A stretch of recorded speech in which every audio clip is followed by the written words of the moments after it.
राधे राधे। श्री कृष्ण कहते हैं, सबसे अच्छा दान वह है जो बिना किसी स्वार्थ, बिना किसी अहंकार और बिना किसी दिखावे के किया जाता है। यह दान न केवल दाता को पुण्य की प्राप्ति कराता है, बल्कि समाज में शांति और समृद्धि भी लाता है। यदि कोई व्यक्ति दूसरों की सेवा करता है, उन्हें सिखाता है, उनके दुखों में सहारा देता है और उनके सच्चे प्रेम के साथ जुड़ता है, तो यही सबसे बड़ा दान है। आज हम ऐसे एक कहानी के माध्यम से जानेंगे। पुराने समय की बात है, भगवान विष्णु के अनन्य भक्त श्री नारद जी अपनी भक्ति और ज्ञान के लिए पूरे ब्रह्मांड में प्रसिद्ध थे। नारद जी को हमेशा ये जिज्ञासा रहती थी कि संसार में सबसे अधिक कौन सा प्राणी भगवान की भक्ति का फल प्राप्त करता है। एक दिन नारद जी ने भगवान विष्णु से यह प्रश्न पूछा, हे प्रभु, संसार में सबसे अधिक आपका भक्त कौन है, जिसे आपकी कृपा का फल तुरंत प्राप्त होता है। भगवान विष्णु मुस्कुराए और बोले, नारद, इस प्रश्न का उत्तर तुम्हें समय आने पर मिलेगा।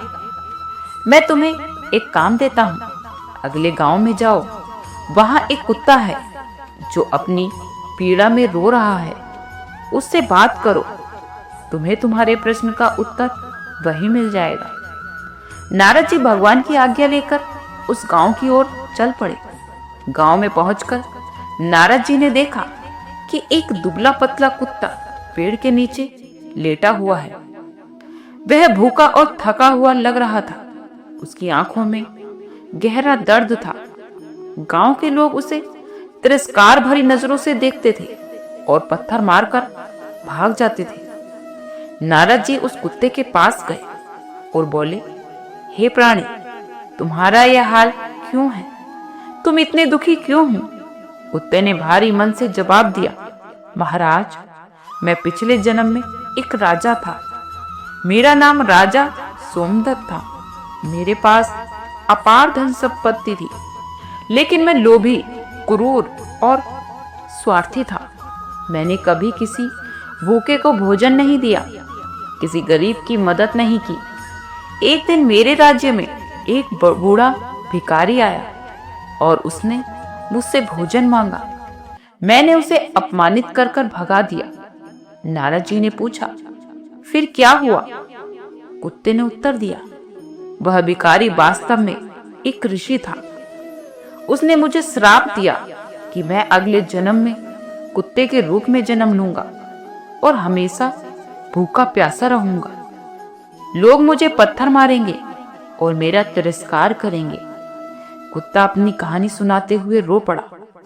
उसने कहा, मुझे इस जन्म में अपने पापों का फल मिल रहा है।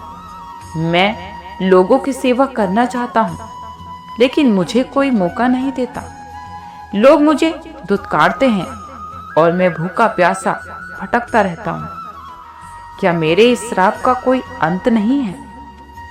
नारद जी ने कुत्ते को सांत्वना दी और कहा, हे प्राणी, हर श्राप का अंत संभव है यदि तुम सच्चे मन से प्रायश्चित करो, लेकिन तुम्हें सेवा और त्याग का मार्ग अपनाना होगा। इसके बाद नारद जी ने गांव के लोगों को बुलाया और कहा, यह कुत्ता श्रापित जरूर है, लेकिन यह अपनी गलतियों का प्रायश्चित करना चाहता है। इसे प्रेम और सहयोग दो, इसे एक मौका दो ताकि अपने कर्म सुधार सके। भगवान का आशीर्वाद उसी को मिलता है जो दूसरों के प्रति दया और करुणा दिखाता है। गांव वालों ने नारद जी की बात मानी और कुत्ते को पत्थर मारने की बजाय उसे भोजन और पानी देना शुरू कर दिया। अब कुत्ते का व्यवहार भी बदलने लगा। वह गांव के लोगों की मदद करने लगा।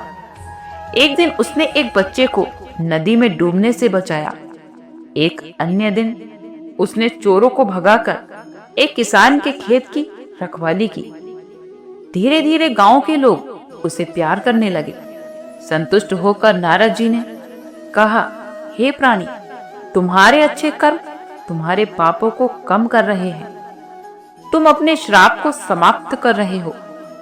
कुछ समय बाद कुत्ते ने पूरी निष्ठा और सेवा के साथ अपने पापों का प्रायश्चित किया। भगवान विष्णु की कृपा से उसका श्राप समाप्त हो गया और अगले जन्म में उसे एक साधु के रूप में जन्म मिला। इस कहानी की यही शिक्षा है कि जीवन में हर प्राणी को अपने अच्छे और बुरे कर्मों का फल अवश्य ही मिलता है। सच्चे दिल से किए गए प्रायश्चित और अच्छे कर्म जीवन को सुधार सकते हैं। दूसरों के प्रति सेवा, प्रेम और दया का भाव रखने से न केवल दूसरों का बल्कि हमारा भी उद्धार होता है। कोई भी व्यक्ति चाहे उसका अतीत कितना भी बुरा क्यों ना हो, अपने वर्तमान को सुधार कर अपना भविष्य बदल सकता है। यह कहानी हमें यही सीख देती है कि जीवन में सेवा, दया और प्रायश्चित के माध्यम से कठिन परिस्थितियों से भी बाहर निकला जा सकता है। श्री कृष्ण कहते हैं, सबसे अच्छा दान वही होता है जो शुद्ध हृदय से बिना किसी स्वार्थ और अहंकार में दिया जाए।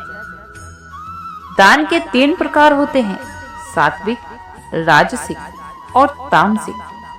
श्री कृष्ण कहते हैं, सात्विक दान वह होता है जो सही समय और सही व्यक्ति को दिया जाता है। इसे देने वाला केवल पुण्य की इच्छा से नहीं बल्कि प्रामाणिकता और निस्वार्थ भाव से दान करता है। यह दान न तो किसी दिखावे के लिए किया जाता है और न ही किसी पुरस्कार की उम्मीद में। जैसे अगर कोई व्यक्ति गरीब, दुखी या भूखा है तो आप उसे बिना किसी आशा या स्वार्थ के भोजन देते हैं। यही सात्विक दान है। श्री कृष्ण ने आगे कहा, राजसिक दान वह होता है जो सम्मान पाने, दिखावे या किसी स्वार्थ के लिए किया जाता है। इस दान में अहंकार और स्वार्थ की भावना निहित होती है। जैसे कभी कभी लोग मंदिर में बड़े बड़े दान करते हैं, लेकिन उनका उद्देश्य केवल प्रतिष्ठा हासिल करना या लोगों से तारीफ प्राप्त करना होता है। यह राजसिक दान होता है। श्री कृष्ण ने तामसिक दान के बारे में भी बताया है। तामसिक दान वह होता है जो किसी व्यक्ति को कष्ट पहुंचाकर या बिना किसी आवश्यकता के दिया जाता है। यह दान बिना विवेक के किया जाता है और इसका कोई लाभ नहीं होता। यदि कोई व्यक्ति किसी ऐसे व्यक्ति को धन देता है जो उसका दुरुपयोग करता है या उसका गलत तरीके से उपयोग करता है तो वह तामसिक दान है। किसी को सही मार्ग दिखाना, उसे सच्चाई समझाना, यह सबसे बड़ा दान है। क्योंकि जब हम किसी व्यक्ति को सही रास्ता बताते हैं तो हम उसकी आत्मा को जगाते हैं और यह दान न केवल इस जीवन में बल्कि अंतः काल तक फलित होता है।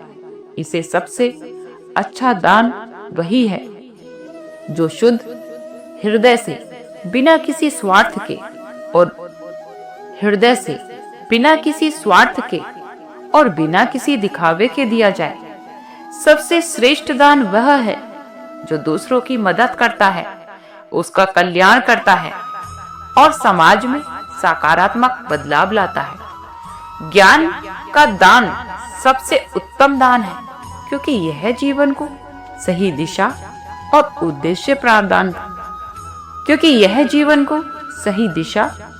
उद्देश्य प्रदान करता है।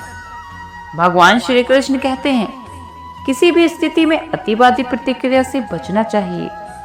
जीवन में हमें हमेशा संतुलन बनाए रखना चाहिए। चाहे जीवन में खुशी हो या दुख, हर परिस्थिति में संतुलन बनाए रखें। ये संतुलन ही आपको विपरीत समय में शांति प्रदान करता है। शांत रहना केवल बाहर की परिस्थितियों से निपटने का तरीका नहीं है, बल्कि यह आत्मा की एक आंतरिक स्थिति है। श्री कृष्ण कहते हैं, शांत रहना केवल बाहर की परिस्थितियों से निपटने का तरीका नहीं है, बल्कि यह आत्मा की एक आंतरिक स्थिति है। कृष्ण कहते हैं, कि जब आप भीतर से शांत होते हैं तो कोई भी बाहरी स्थिति आपको विचलित नहीं कर सकती।